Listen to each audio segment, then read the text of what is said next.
Приветствую вас!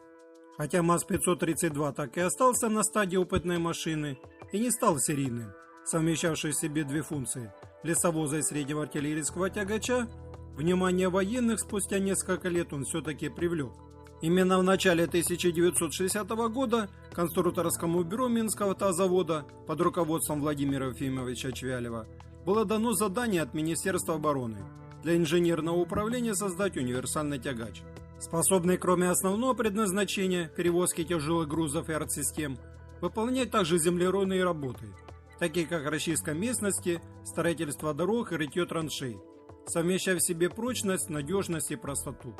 Вот тут и пригодился весь богатый опыт разработки тягачей МАЗ-528 и 532.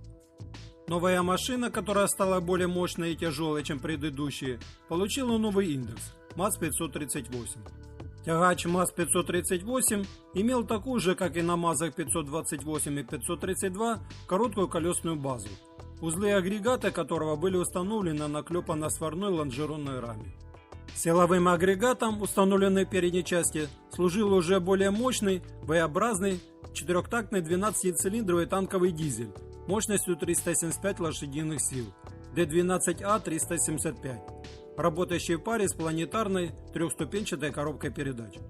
Далее крутящий момент от двигателя передавался через гидромеханическую трансмиссию с блокируемым гидротрансформатором и раздаточную коробку с механизмом отключения переднего управляемого моста, планетарным редуктором колес, передний мост которых имел балансированную подвеску на поперечных рычагах с гидропневматическими элементами, а задний мост крепился жестко к раме. Кроме колес, крутящий момент через дополнительный редуктор передавался на два гидронасоса для работы гидроусилителя, дублирующего рулевого управления, и 4 групп механизмов различного навесного оборудования.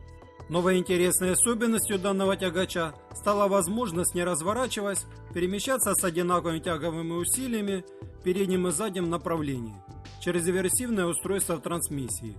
А водителю достаточно было пересесть на кресло, обращенное в сторону направления, которых было два, расположенных друг с другом, но обращенные в разные стороны. Также в распоряжении водителя имелось переставное рулевое колесо и продублированные органы управления. Сам же водитель находился в цельнометаллической кабине с панорамными неоткидными двухсекционными лобовыми задними окнами и большими откидными окнами по бокам, что позволило водителю иметь широкий обзор. Не забыли конструктора и о комфорте водителя, установив в кабине обогреватель и систему вентиляции воздуха. Для удобства работы в ночное время наверху кабины были установлены 2 дополнительные осветительные фары в каждую сторону. Для земельных работ первые опытные машины имели простое бульдозерное оснащение, которое впоследствии планировалось расширить. В 1963 году первые 2 опытные машины были собраны и практически без проблем прошли государственные испытания, преодолевая с помощью мощного мотора и полного привода различные препятствия и подъемы до 20 градусов, а также преодолевая бездорожье, грязь и снег. Хотя и имели свои недостатки, такие как большой расход топлива, шумный мотор и сложность в управлении из-за больших габаритов. И в этом же году, получив рекомендацию на постановку на серийное производство, вся документация по МАЗу-538 была передана на Курганский завод колесных тягачей для дальнейшего производства и принятия на вооружение под новым индексом ИКТС. Первоначально машины КЗКТ ничем не отличались от опытных машин Минского автозавода и даже носили тот же индекс.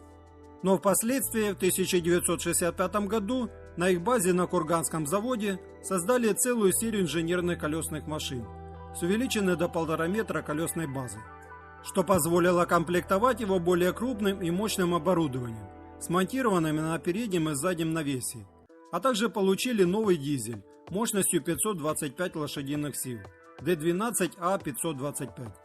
Производство МАЗ-538, модификация путепрокладчика, бульдозерной и траншейной машины продолжалась на КЗКТ вплоть до 1990-х годов.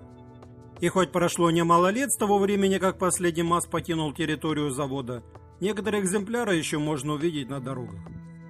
А если мой ролик вам понравился, был полезен, ставьте лайки, подписывайтесь на мой канал. Также приветствуются ваши комментарии.